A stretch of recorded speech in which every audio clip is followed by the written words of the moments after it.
Ladies and gentlemen, let's give it up for your fearless leader. You got it, dude. Hey, oh, let's go. All right.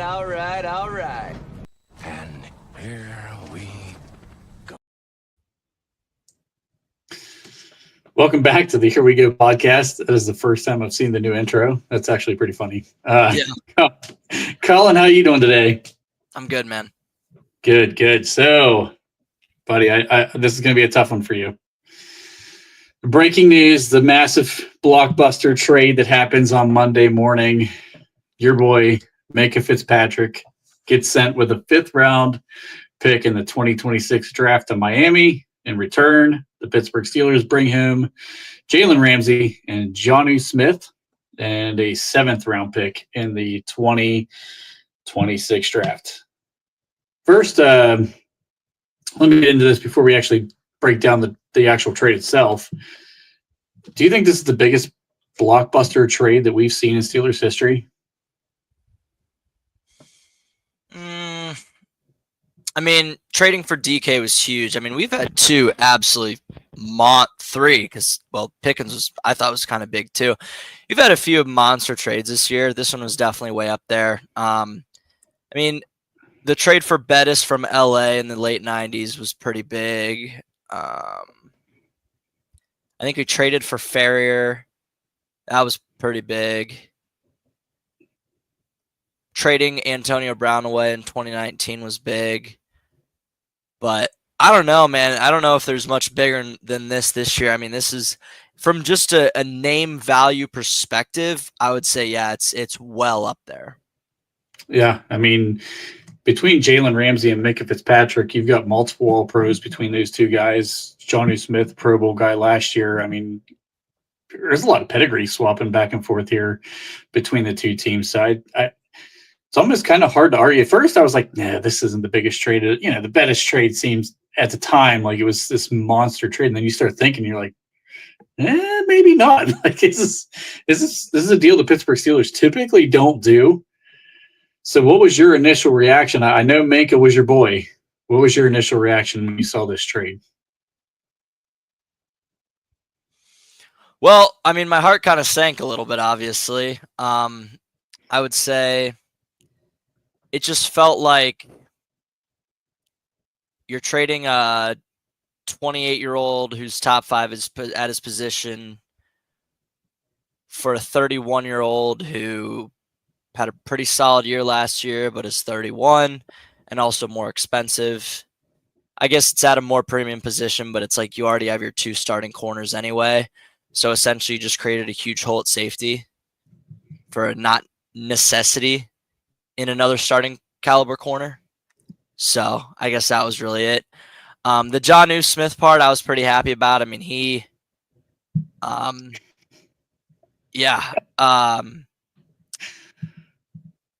Jonnu, he's a good fit. Fits like a glove in Arthur Smith's system. I mean, he's a true move tight end.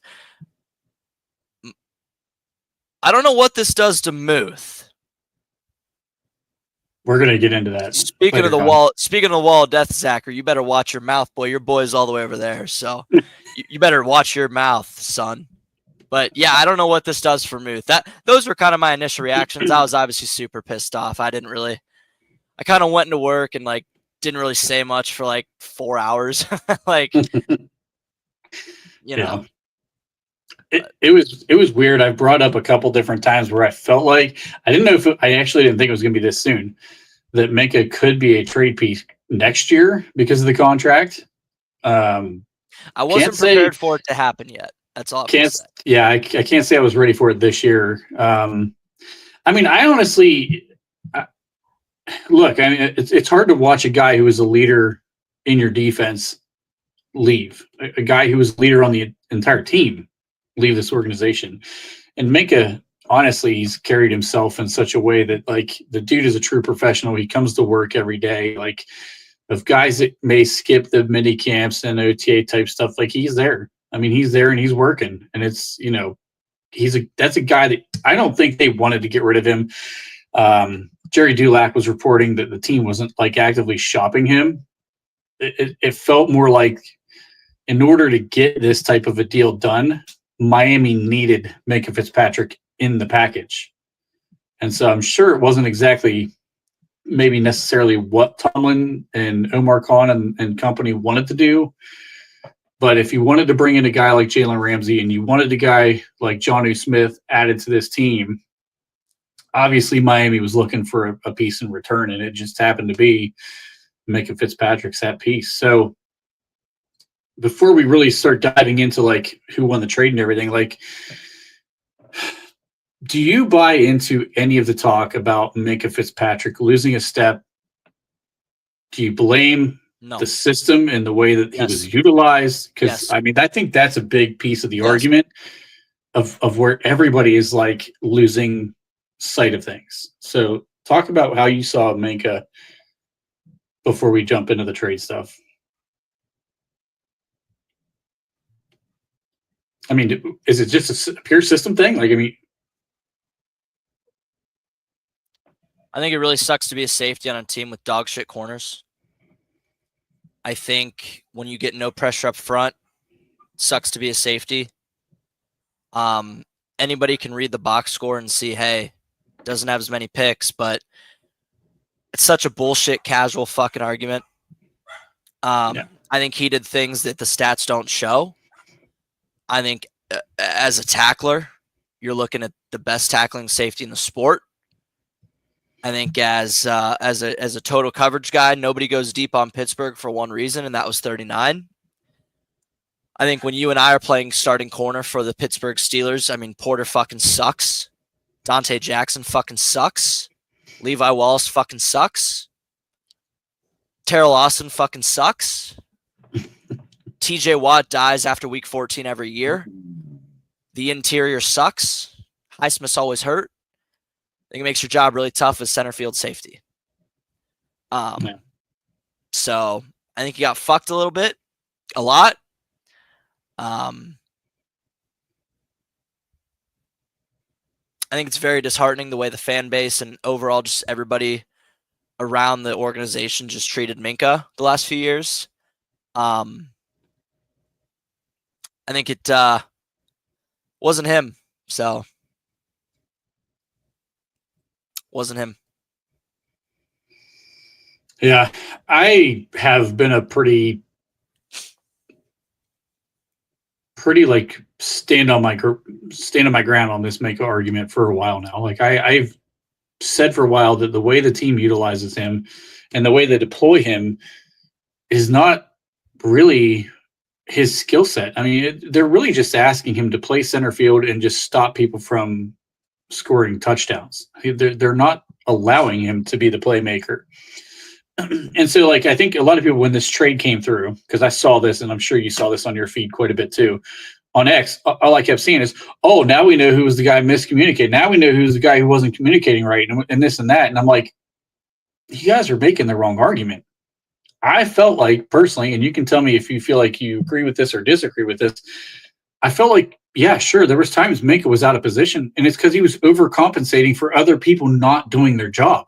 He was trying to fill a hole that was left by somebody else, Cameron Sutton, primarily, who's just doing whatever the hell they want. I mean, you could tell there were times where Sutton, he's blitzing, ain't even supposed to be blitzing.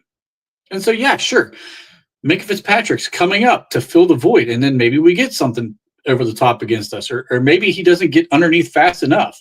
And people think that's Minka's fault. That wasn't Minka. I don't think he was the guy who was miscommunicating on this defense at all. I think he was used improperly. And from that standpoint alone, and only that standpoint, I understand the team moving him, because really what you're asking the safety in this defense to do, you can probably pick up any guy off the street or even leave Juan Thornhill back there and say, you're just going to sit there and make sure nobody scores a touchdown. I hate the way that he was utilized in this defense, honestly. So the biggest question, I think, who won the trade in your opinion? Not the fucking Steelers. Really? No. You get a 31-year-old corner when you have two starters set in stone. You get a move tight end when you already have one. and you leave Juan Thornhill, you're starting fucking free safety. I mean, it's not a discussion. Like, what are we doing? We have fucking we have Darius Slay, who's been a premier corner in this league for 10 years. We got Joey Porter Jr., who we drafted a de facto first-round pick, who we've pretty much everybody in the organization has been very vocal. Hey, we believe in JPJ. And we have Juan Thornhill, who couldn't even keep a starting job in Cleveland. Hi. As your starting free safety. I don't see the vision. I didn't. This is the one trade or one move for Omar Khan that probably in like 3 off seasons, other than the court mandated Cordell Patterson signing, where I sat there and I said, this just simply just doesn't just make sense.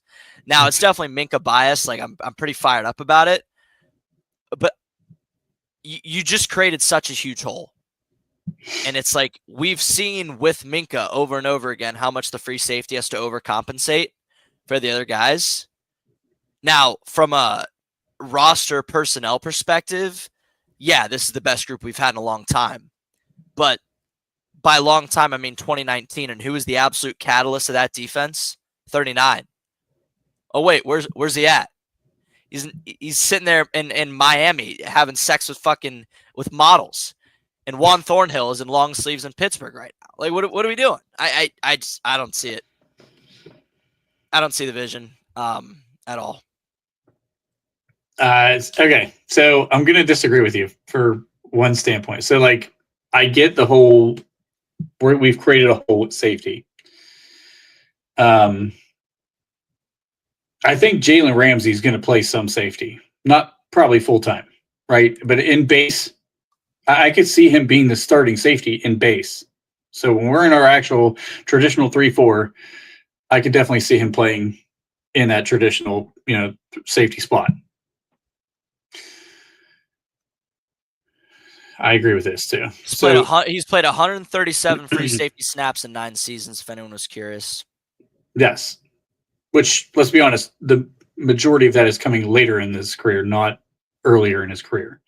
That's 137 divided by 9 years. Trent, what is 137 divided by 9? Anybody? Anybody know? Anybody in the comments? Zachary, you know this one, bub? 15.22 free safety snaps per season. And he's going to be a fucking base free safety. He was the cornerback 1 in the entire NFL for the majority of those 9 seasons. Nice. So, and we just traded free safety 1 for the last 6 years. So what are we doing? Like, I don't know if you can say Minka was free safety 1 for the last 6 years. Who? The last 3 years, he was not free safety 1. 22, the best season the safety's had since probably prime. Well, maybe 23 and 24. It's pretty easy to say he was not the number 1 free safety in the league. I don't know what he's doing in here. I'm sorry. He's a guest. He's a guest on the show. But I know he's got opinions.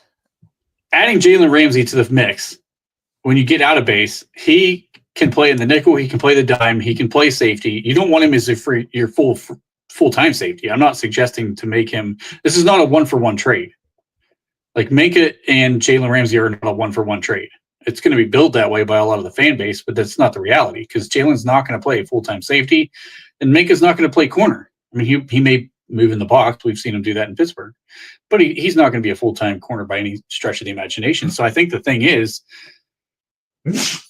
I think that this team now can match up defensively with anybody because of the way I'm going back to the way Minka was utilized. Not the player Minka Fitzpatrick's capable of being, but the way he was utilized, we're going to get more in return for a guy like Jalen Ramsey at corner than we got in return at Minka Fitzpatrick. But I still think that misutilized gimmick is something that like Pat Freiermuth defenders use for his gimmick. Like, oh, he can't block, but we misuse him. Like that's just not like I don't think that's the case with Minka Fitzpatrick. I think it really was the case of like, listen, we have Colin James Phillips at fucking starting cornerback and then Trent Ging at the other one.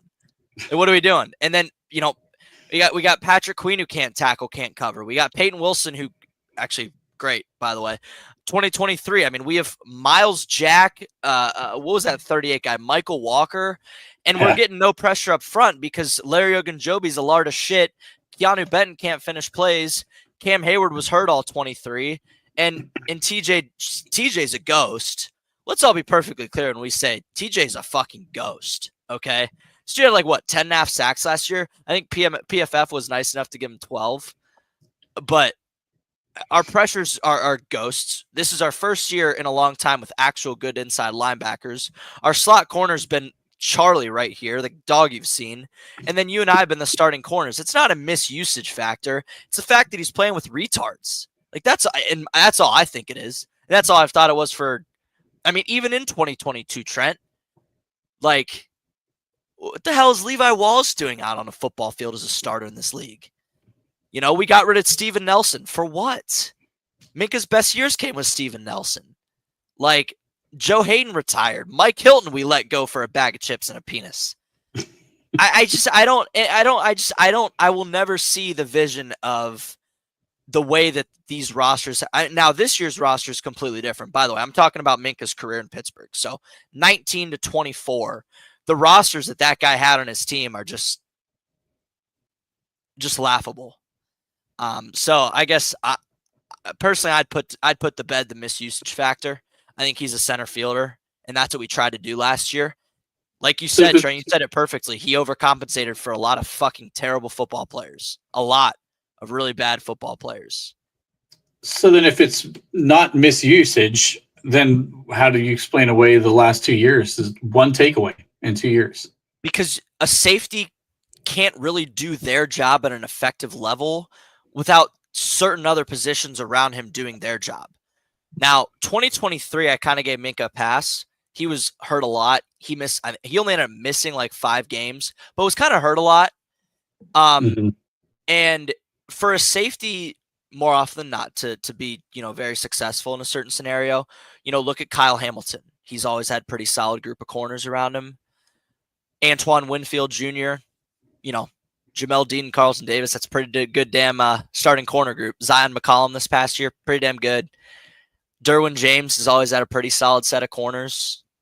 Justin Simmons in Denver. I mean, Jesse Bates in Atlanta. The list goes on. And 2023, I give him a pass. Playing hurt. Patrick Peterson's dog shit. Levi Wallace is horrible. JPJ's a terrorist. 2024, JPJ was a walking penalty.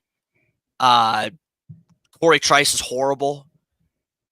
Cam Sutton has no idea what he's doing. Patrick Queen can't tackle.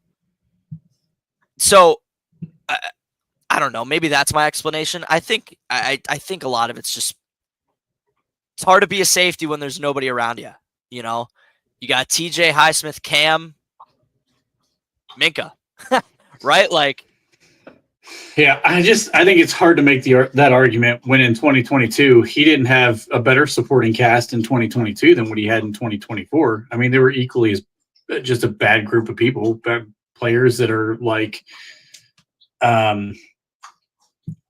he still made plays. I mean, he was able to make plays in 2022. So I guess, like, to me, I think that when you look at the way that he played off the ball so much deeper this past season, and even the season before that, that's when I look at utilization and the way that Minka was deployed, because he still played center field for the most part.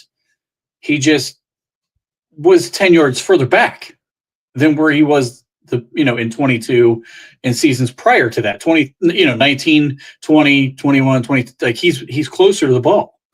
And it's easier to make plays when you're closer to the ball because you don't have to cover the same level of ground, which is also why I argued against the people who said he had lost a step. I didn't feel like he lost a step. He's still out there blocking field goals. You're not blocking field goals if you've lost a step. The system we had from 19 to 22, his 4 best years, were like, it was more of like a Keith Butler kind of scheme, if you will.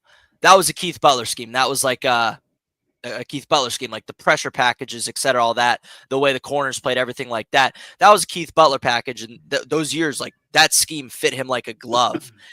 I think the way that Terrell Lawson kind of made it his own 23 and 24, and I mean, obviously this year as well, it just didn't fit a guy like that. And that's the one reason I do agree with you is because, yeah, I mean, the 19 to 22, kind of the way we played, safeties, pressure specifically, corners, like alignment just alignment aspect of it.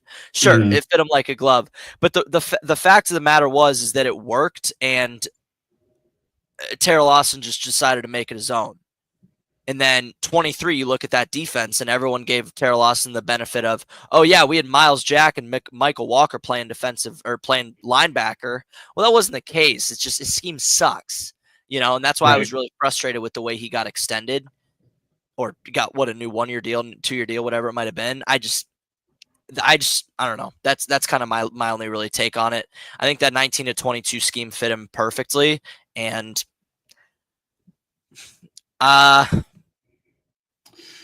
I think Austin just did a little better then. Yeah.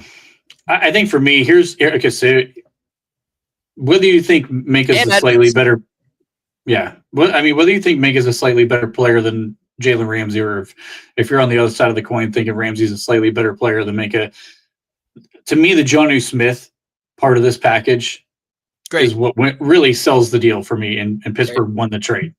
I mean, how many times for 2 years have we been bitching as fans that we need more weapons on offense? He's a weapon. I mean, this is a guy who can catch the ball. I mean, I think he's not. Last year was an outlier, and people are going to look at his last year stats and think like, this is who this guy is. It was an outlier season for him. Like, he's had, I think, 2 seasons with over 50 catches outside of last year, and one of them happened to be with Arthur Smith when he had, I think, 60 catches. And he's also 31. Yes. But he's athletic. He's a guy that you can use. Arthur Smith wants to use a lot of 12 and 13 personnel. You needed to add another tight end to this room after Donald Parham got hurt. If you get this guy basically thrown in on the deal. Parham was a fucking camp body.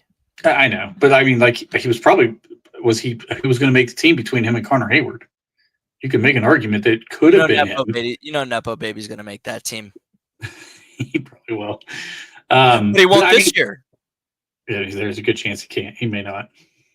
So I think the Jonnu Smith side of it is what sold me on this trade. So I think the bet from here, let's figure out, like, where do you feel like Jalen Ramsey's going to play? Because you've already talked about, you sound like you're pretty down on him being a safety. So how do you see him being utilized and deployed now that we have him? So the only argument I'll have for him playing safety is like the Charles Woodson, Rondé Barber argument, where like they kind of used safety to like extend their careers, almost extend their primes, if you will. That's the only argument I'll give him. But he's played 130. And again, you're right. Like he's a 3-time All-Pro. Granted, that was 9 years ago, 8 years ago, and 5 years ago. Sure. Fucking Christ, 8 years ago. Good Lord. Minka's was 3. But anyway, I think, like, I don't know. I think safety is a good way to extend his career, extend his prime, get the most out of him. But you got 2 starting corners, Trent. There's no reason to make that trade when you have 2 starting caliber corners, 2 corners who are probably both top 50 in the league, at least.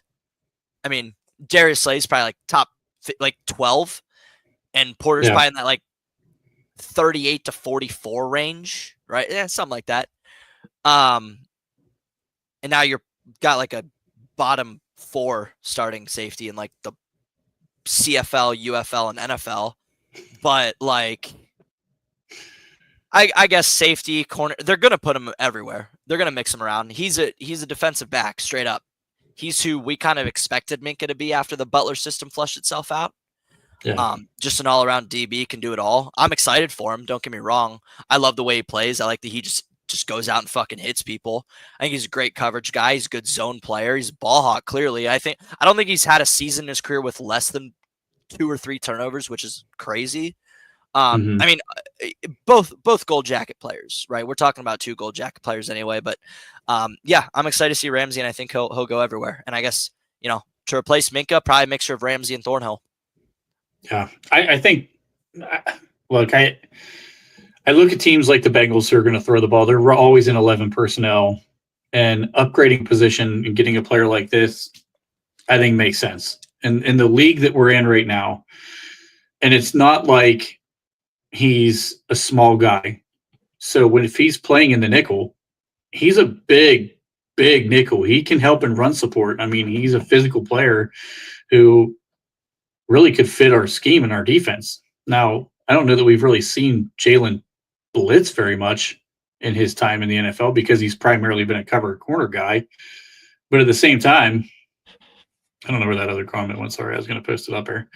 I'm not real sure, like, why it's a bad thing to have another corner on this list. I just think, I mean, you know me, man, I liked Beanie Bishop a lot. Like, I really liked Beanie Bishop last year. We talked about Beanie quite a bit in camp. If he was going to be the guy going into this year, I was okay.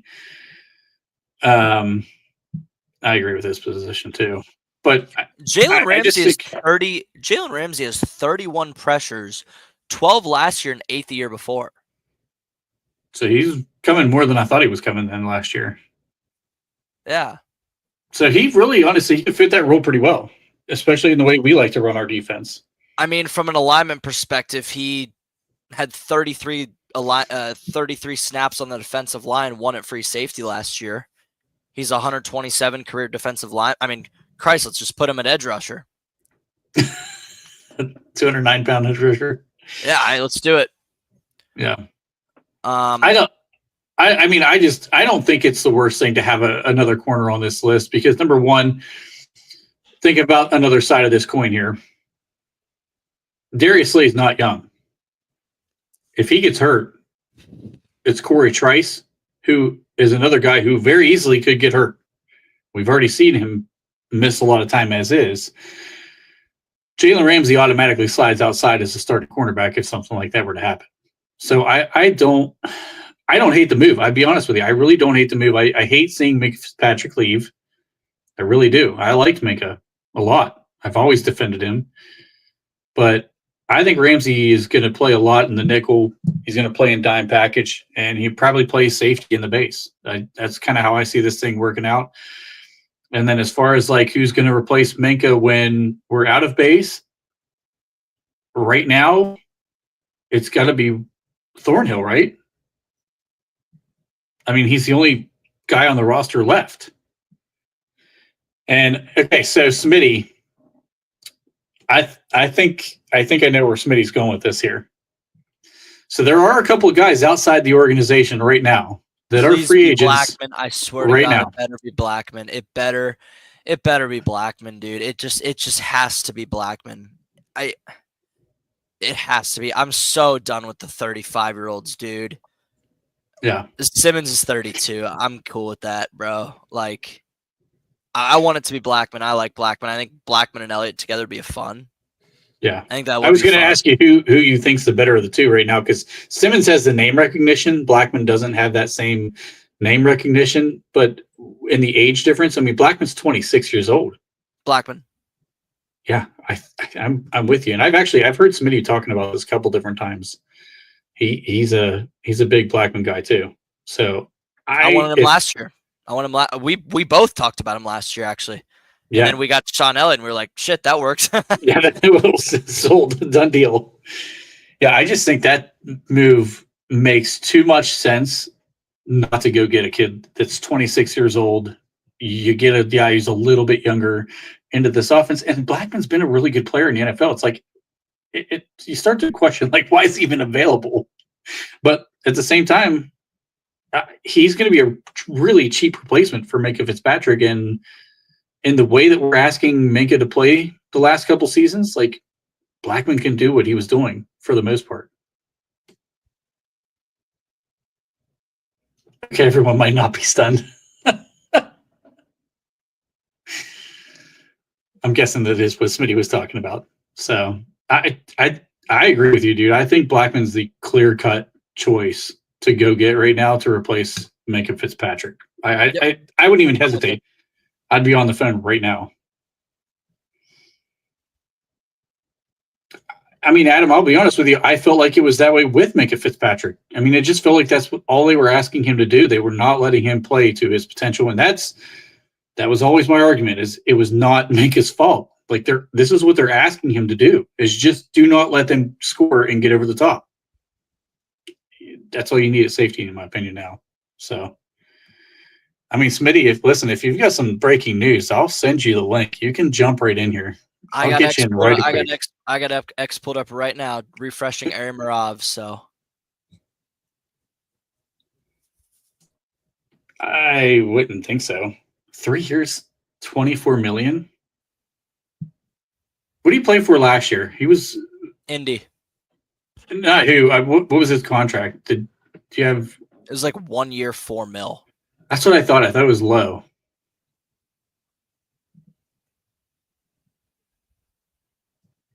And Adam, this was actually a point I made on Steelers Sanctuary.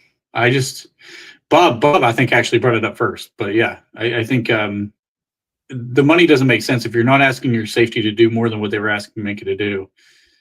Paying him, and I said this, I think it's more so towards next year's contract, not this year's contract, because he was $15.5 million this year versus next year. I think that number jumps up to close to 24.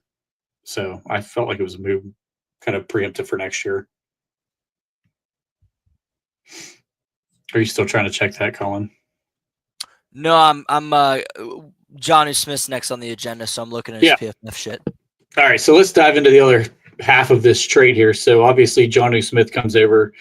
Anybody who's watched Arthur Smith should know a little bit about Jonnu Smith. He's had him in Tennessee. He had him in Atlanta.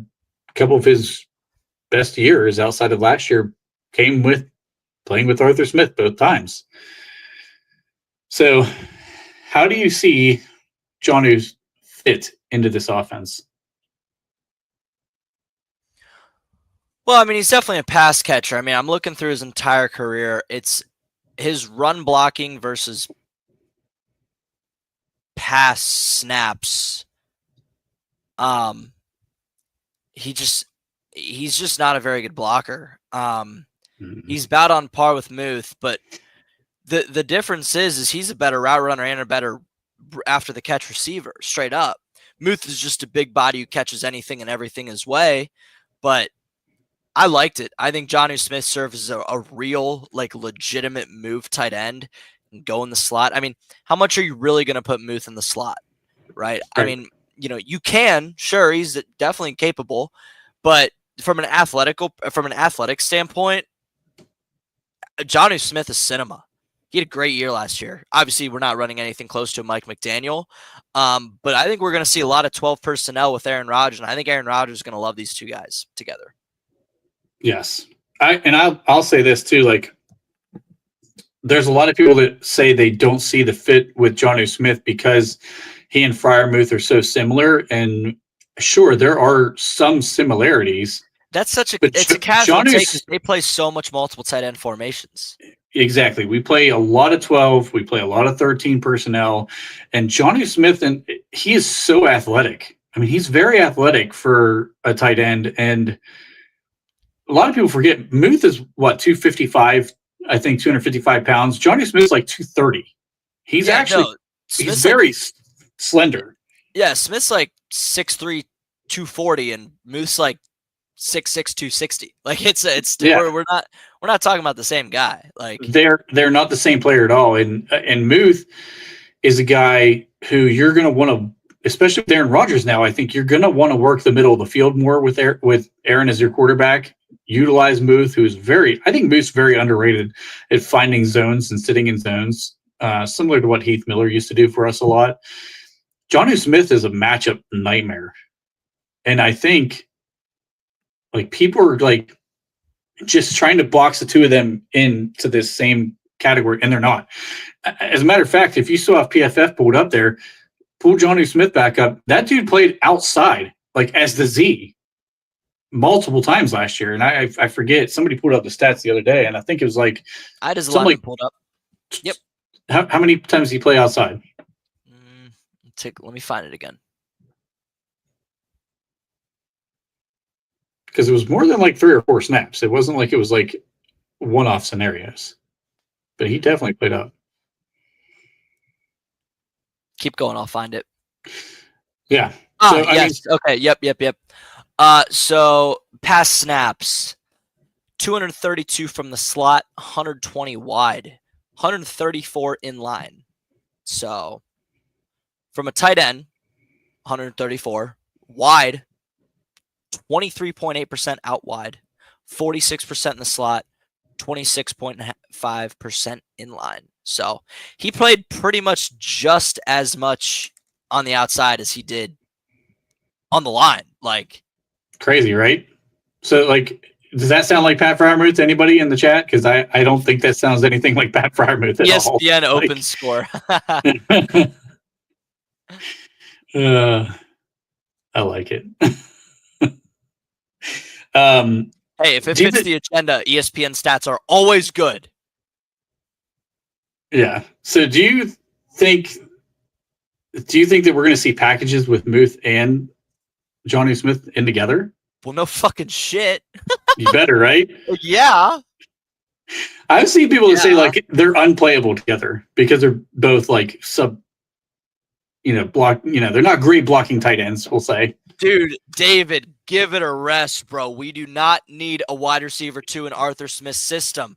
We need 2 tight ends, an X, and a slot guy. That's it. If you look at his targeting charts from his entire career, other than 1 year with Corey Davis, it is X receiver, tight end 1, slot, tight end 2, running backs. That's it. Nip it in the ass, please. That's it. I love it. I mean, you have to have both of these guys in there, right? Like you have to have both. I think you have to have both those guys in there, and you have to have packages for both of them. Like I get it. I mean, third downs, especially, they're probably going to play together. But I think it's more than just third downs. I mean, you can, even if they're both subpar blocking tight ends, number one, you're probably going to split Johnny Smith off the end line. Like he's probably not going to be an end line blocker in those situations. But number two, it's a threat that you can actually pass the ball out of a 12 personnel situation. Like you can't stack the box. So the things that like Najee Harris and Jaylen Warren have been dealing with year in and year out, you can't do the same thing. Like I think you have to respect the fact that Johnny Smith's a matchup nightmare, and that's going to take a middle linebacker away from the field because somebody's got to guard this dude. So, all right, you see me? You got me shared? Yep. I'm getting you pulled up. David Carab. So, Steelers offense last year, number 1 target, George Pickens, the X receiver, like I had said. Number 2 in targets, tight end 1. Number 3, the slot. Number 4 and 5, running back. And number 6, with a whopping 40 targets, was the wide receiver 2. So Robert Woods is perfectly fine as wide receiver 2. Now what I'm going to do, 2023 Atlanta Falcons. Excuse my typing. I'm horrible. 2023 Atlanta Falcons. We're going to go to this again. We're going to go rushing, receiving. Let's go to targets, why don't we? Number 1, X receiver. Number 2, tight end. Number 3, running back. Number 4, tight end 2. Number 5, with a whopping 30 targets, was wide receiver 2. So, for the love of God, relax. We do not need a wide receiver 2 in Arthur Smith's system. We are totally fine with 2 really good tight ends, a really good X, and a really good slot. Nip it in the ass. Thank you. Good fuck. Nip it in the ass. Here's a good Jesus question. criminy. These guys, and oh my God, we need another wide receiver 2. No, we don't. We run the ball 58% of the time anyway. What the hell difference is going to make? So Greg asked a good question. Does Johnny try to get the first down instead of running out of bounds? Short yardage like Muth. All right, we got to start respecting Muth now. Oh my God, I love it. Owen Wilson's also a dog. Yes, he's a good slot guy. There's a lot of wide receiver talk that's getting ready to come up. So let's get through this next one here. How do you feel like this affects Darnell Washington? Does this affect Darnell Washington at all? Little bit. I think Darnell Washington would be the best Darnell. tight end. Yeah, see, that's what's going to be tough with like having 12 personnel with Jonnu and Muth is like you really lose a lot from a blocking perspective. But I think this just means a lot more 13 personnel. Caleb Johnson's going to have a fucking blast, dude. I mean, we're talking 3 tight ends and a beast offensive line. I mean, he's going to have a field day. These wide counters and how well Rodgers just sells it too. I agree, Greg. We have had shit wide receiver twos, but there's a reason we shop George Pickens because it's like contract year, Arthur Smith system. We don't need a Z. So people need to understand the difference between wide receiver two and ZXS. Okay. So in an Arthur Smith system, your wide receiver one is going to be your X, your wide receiver two is going to be your S or slot. In a normal system, say Kevin O'Connell, your wide receiver one is going to be an X, your wide receiver two is going to be a Z. So we do not need a Z receiver because we take that place with a tight end 2 and an RB1. That's where the dispersion kind of is. I hope people just that needs to be something that's more known throughout the football world is that it's not necessarily wide receiver 1, 2, 3 anymore. It's more of like a positional factor of X, Z, and S. And then you have Y and H and all that. So yes, we've had shit wide receiver twos, but we haven't needed a good wide receiver 2 because our wide receiver 2 is technically our slot. Yeah. Keenan Allen would play the slot, correct? Yeah. I'll be honest with you, I don't think this changes anything for Darnell Washington. He wasn't going to be a focal point in this offense. Right. And does anybody know what his snap count was last year even? Like, it couldn't have been very high. I can't remember. I feel like at one point I saw it was like somewhere around 36%. I could be off on that though. I'm going to the top of my head. Darnell Washington played. Let's see. Let's go back to offense. So he played 602 snaps. Keep that in mind. 602. Pat Freiermuth played 902. So a little bit of a difference. Yeah. I just don't know how much I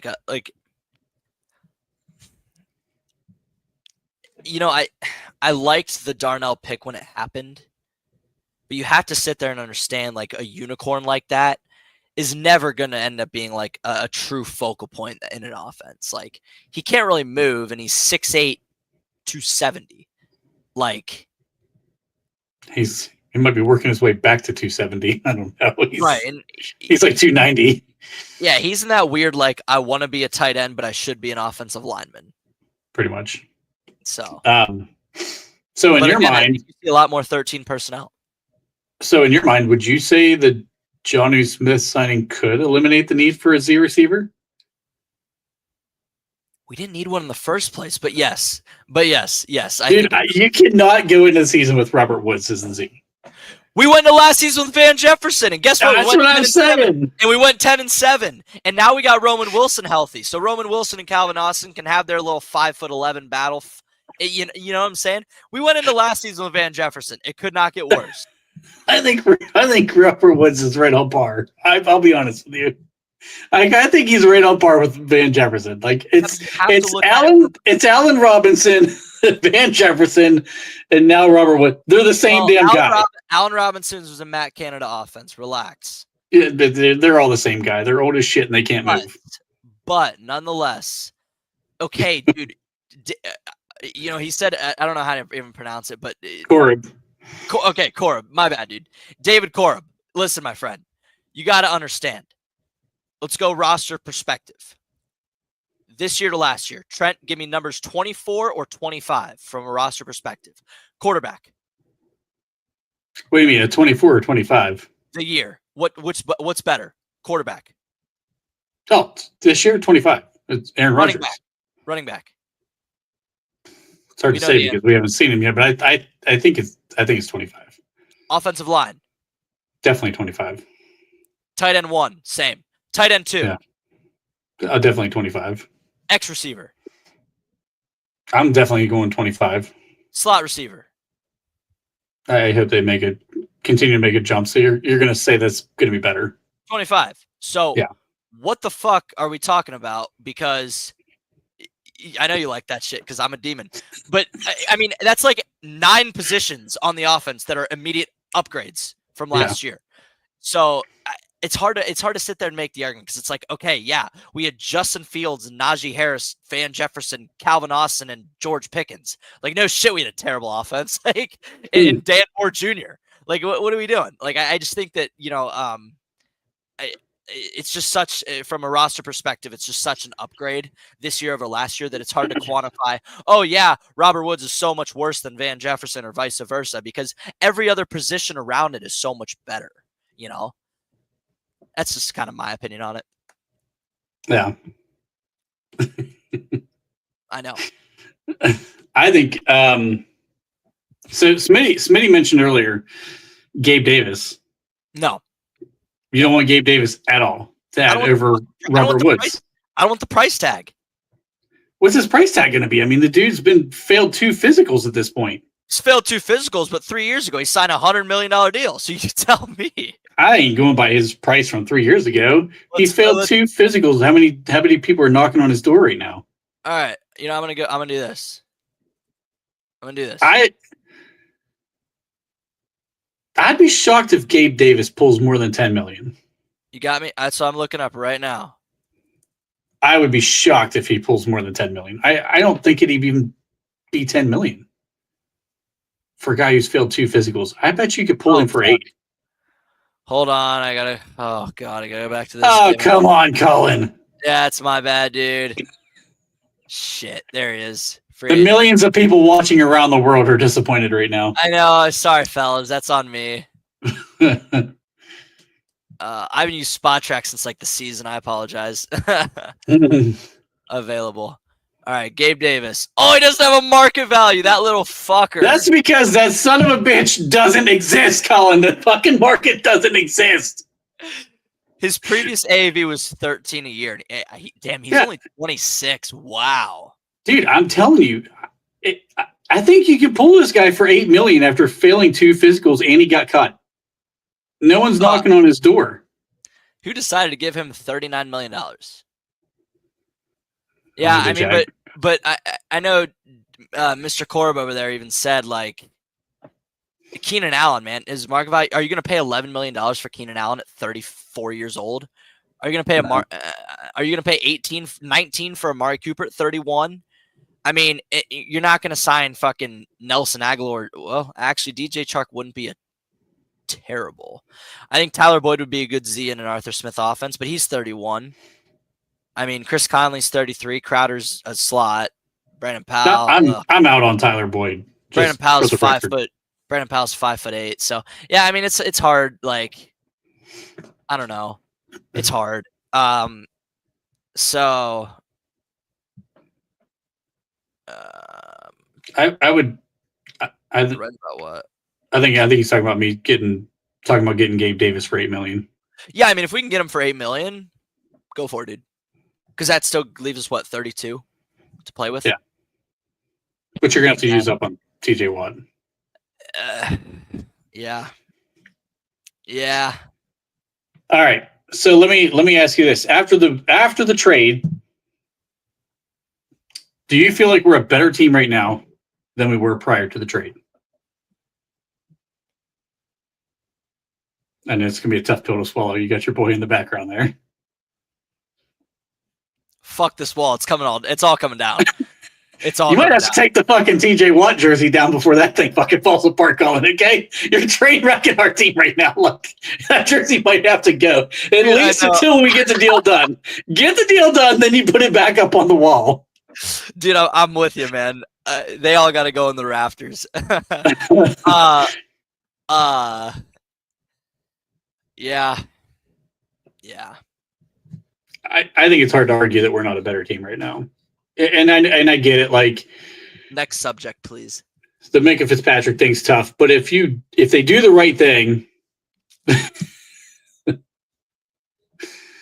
Cora's getting you with him and Smitty both got you on the jerseys. I think if we do go get Blackman, it's easily we've way upgraded. No, Blackman and a not a wide receiver 2, Z receiver for all the fellas watching. It's not a 2, it's a Z. Our 2 is our slot. But dude, fuck yeah, Give me Blackman next week and Davis next week as a Z to get 40 targets max, by the way. I'm here for that. Where would that put us in contention if we pull that off? I mean, dude, the problem is Fitzy's gone. So now it's hard for me to sit there and be like, yeah, we have our best defensive roster because now we don't have a fucking free safety. I mean, we probably have the second best defensive roster since recent memory. That 19 defense was crazy, dude. That 19 defense was fucking silly. Yeah, so 19's defense, 20's defense. This would be better. This year's defense would be better than 20's defense if we got Blackman. And then, I mean, from a roster perspective, the best offensive team since Ben, easily. I mean, without doubt, without question at all. Offensive line holds up at all. And I mean, what did we say last week? 11 wins pretty much already. Like, you get Davis to play the Z. Does anybody know if Davis can block? Actually, he is a pretty fucking good blocker. Perfect. Okay, so Davis isn't that the only thing that you have to be able to do to be the Z receiver in Pittsburgh? You just got to block. And that's why I don't understand these people, man. It's like all Van Jefferson did was block, bro. Like all Mac Hollins did in Atlanta was block. Like, bro, like leave it alone. It's a slot, not a 2. Our 2 is Calvin Austin. Actually, let's be perfectly clear, Trent. Our 2 is Pat Fryermuth. Especially with that fucking contract. Our 2's Muth, but at worst it's Austin. But yeah, I'm just gonna go through the Gabe Davis grades real quick. But yeah, dude, if Gabe Davis is the Z and Julian Blackman is the free safety next week, Trent, I mean, we go to 12 wins, right? Like, I think you have to with Jalen Ramsey added to the mix on defense to play probably primarily out of the slot or the nickel dime, wherever whatever package we're in at the time. Yeah. You could legitimately think about shutting down almost any team in the league. Yeah, I'm sorry. I'm looking at Davis's blocking. Yeah. If Gabe Davis's blocking is over an 80, we're going to the Super Bowl. I'm just throwing it out there. I mean, it was an 80 in 2021. It's not no way. PFF's grade's an 80. It'll be in the 60s. Yeah, so last year was horrible, 52.5. Still better than Van Jefferson. 2023 was 67. Fuck. 22 was 66. 21 was 82. And 2020 was 66. Super Bowl. I've seen enough. Wow. You had Johnny Smith and Gabe Davis to this offense, and my 1,500 yards for Caleb Johnson starting to look pretty good because his offense is going to cook.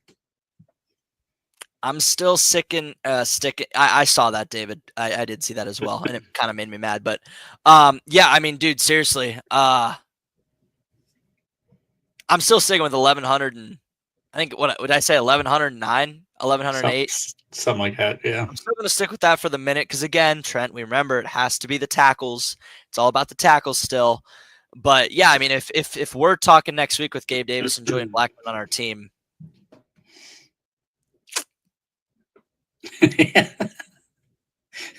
Yes, we do get all the fucking rejects out of the Rams organization. That's why, honestly, I wouldn't have been surprised if we made a play on Cooper Kupp. Like, thank God we didn't. I actually was fine with that. Like, I think he's lost more than a step. He's done. I think so too. We'll see. I mean, he's in the right fit, but I don't know. That's all I got. We'll yeah. Cool. I don't know, man. I love the chat lights up when we start talking about wide receiver. It's amazing. So every time it's like, holy shit. it lights up. So do you think that they should wait and see if Roman Wilson can be the outside Z receiver before they go get a guy? Because I think that's going to be the next argument that's going to start getting brought up. Because, of course, me and Corb joke all the time. No, you have to be proactive about it just because you can't have Ben Skowronek being the backup Z. you have to be proactive. So I'm going to say no. I think we let kind of the dice fall where they fall, or let the dominoes fall where they fall, or something with Roman. But you have to be proactive about it, man. That's the one thing I feel like Pittsburgh's actually started to do better, is just being proactive, not reactive. And I think this is something you have to be proactive about. If you're going to go get a Z receiver, you get him soon. Yeah. I think I have been in the mindset, and this is actually what I said when this whole like Jalen Ramsey like conversation first started up. If you can make an obvious upgrade to your roster, you go make the move.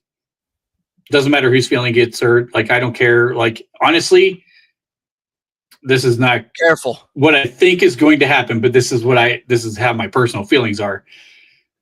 If they said, Jalen Ramsey, you're a better outside corner than Joey Porter Jr., Joey, you better learn to play in the nickel, I don't fucking care. Make the team better. I don't care if JPJ's feelings get hurt. You're putting the best players on the field. You're making the roster the best roster it can be. So if Gabe Davis is a clear upgrade before, oh, here we go. Smitty's got something going. Will sign before camp. That's not too far out. I think if it's a clear upgrade, I think you have to make the move, in my opinion. Yep. Bringing in someone now would give them more time to learn the playbook. And Aaron's out right now in Malibu, throwing to receivers and tight ends. Proactive, not reactive. Yeah. The main Yeah, the fucking Tomlin's favorite. It's going to be really hard. Yeah. Yeah. But yeah, I agree with you.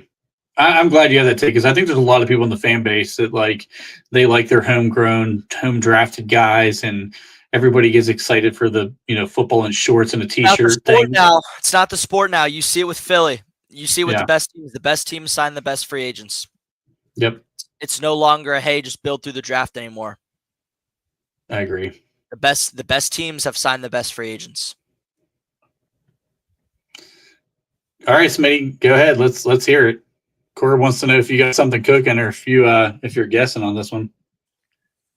Because I mean, the team, if they're going to sign Gabe Davis, I'm curious to see if he's cleared in time for camp.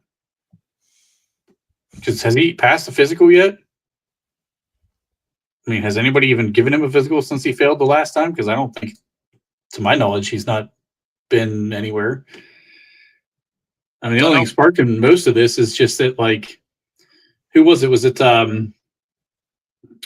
Jeremy Fowler said that he really enjoyed his visit in Pittsburgh? They kind of sparked the Gabe Davis. We're so deep in the offseason. We're too deep in the offseason. I just turn on my notifications for Aaron Marav and wait to hear from the rest of them. The Mina Kimes, the Dan Orlovskis, the Jeremy Fowlers, the Adam Schefters. I just kind of wait till August. I find myself at peace between, draft time and August, because it's like I got my Steelers accounts and I got Aaron Marav. Other than that, don't need any of these people. I could sit and bet on golf and do my thing. So if I seem casual to anybody watching, just get back to me in August. I got you. So casual anytime between about May and August 1st. Yeah, May and August. You caught me at a bad time. Get back to me in August. Fuck it. Get back to me week 6. All right. But yeah, no. For anybody watching that hasn't seen me before, May and August is my time to just watch and bet on golf and do the occasional Aaron Marav and watch Steelers Nation Unite tweet the latest news. So that's awesome. Steelers Sanctuary. What's your news for me this week, pal? That's who I look for. So Steelers Sanctuary. Yeah. Steelers Depot. Steelers, those clowns. Yes. Yes. Who's that fucker? Kazora? That guy? Alex Kazora. Here are my thoughts on the trade. Shut the fuck up, dude. What are we doing? You're killing me. Anyway, sorry. All right, dude. Well, I don't think I have anything else. Do you have anything else that you wanted to bring up on this? Same, David. Yeah, they blocked me too. No, I got nothing. Okay. Well, somehow we still have some people watching this shit show as we're diving off the deep end here at the end. So we appreciate y'all like and share and subscribe. I think the people are starting to like our little gossip at the end of these episodes. After we stop talking football and go straight to gossip, I think people like that. They're loving it. They're eating into it. Maybe we start with gossip, like, how was work today, Trent? You know, you start with that shit, dude. We might have to. All right, man. It was a pleasure. All right. Appreciate it. Appreciate everybody for watching, listening, like, share, subscribe, all that good stuff. Until next time, we'll see you. Just smile and wave, boys. Smile and wave.